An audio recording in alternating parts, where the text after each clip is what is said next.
glaciaires sont fréquemment cités pour étayer la théorie du réchauffement planétaire provoqué par l'homme. Mais la glace renferme des données que l'on mentionne très rarement.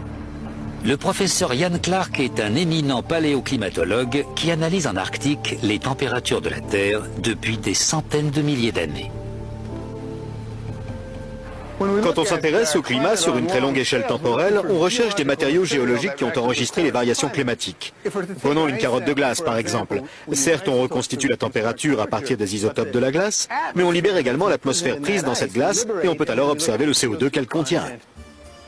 Le professeur Clark et d'autres chercheurs ont en effet mis en évidence un rapport entre la variation du taux de CO2 et celle de la température de l'air, mais pas celui qu'on attendait. Voici l'enregistrement climatique présent dans la carotte de Vostok.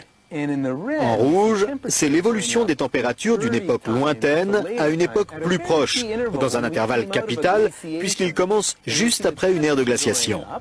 On note que la température grimpe, mais aussi que le CO2 la suit, avec un temps de décalage, un retard de 800 ans.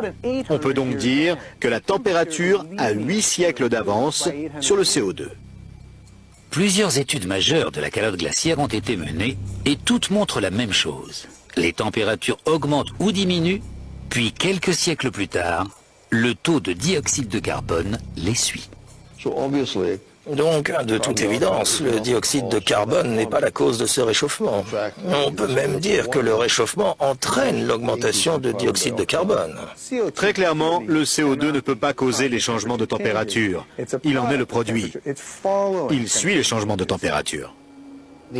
Les mesures réalisées grâce au forage de la calotte glaciaire nous conduisent au cœur même du problème.